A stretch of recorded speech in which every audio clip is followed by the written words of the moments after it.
Hello and welcome to another edition of Motor Cars Enthusiasts. Right off the bat on today's show, let's talk a tad bit about Formula One. Now, it's been long rumored that the FIA wanted a second Grand Prix race to happen in the country of the United States over the past several years. In fact, a lot of talk that they were actually going to have a track with the backdrop of Manhattan in the New York area.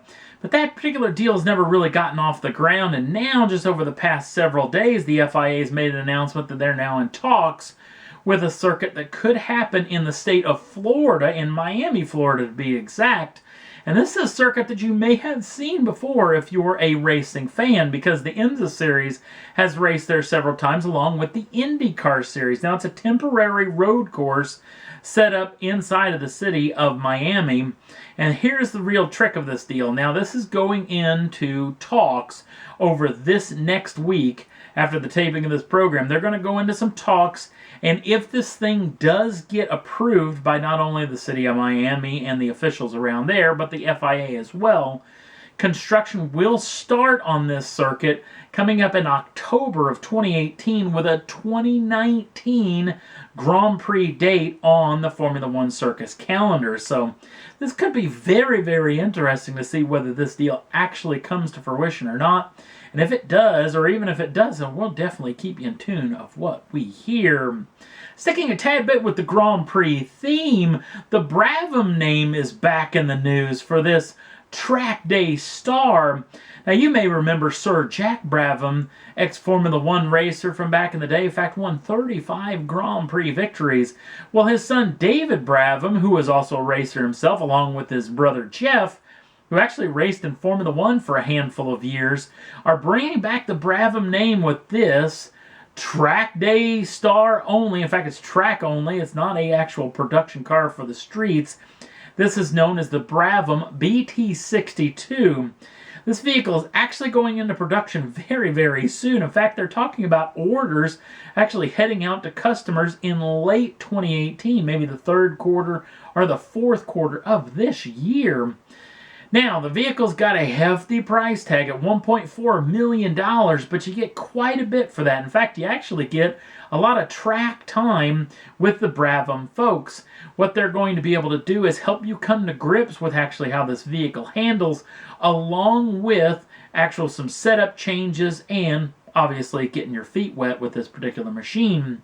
And you're really going to need it, at least all your faculties about you, because this particular machine has absolutely no driver aids, at least except for one. It does have traction control as far as the vehicle is concerned. But the vehicle is plenty capable. 4 piston calipers on all 4 corners, 4 Michelin Pilot slick tires on all 4 corners as well, so the thing's definitely going to have the grip. An entirely carbon fiber body with a fixed carbon fiber wings arrangement along with a splitter and rear wing on this vehicle. This vehicle can attain a fantastic amount of downforce. It makes 2,654 pounds of downforce, and the car only weighs 2,142 pounds. Yes, it makes 500 more pounds of downforce than it actually weighs. Power comes from a 5.4 liter, normally aspirated V8, pushing out 700 horsepower and 492 pounds-feet of torque. That is shifted through a Hollinger 6-speed sequential gearbox, and it's obviously rear-wheel drive.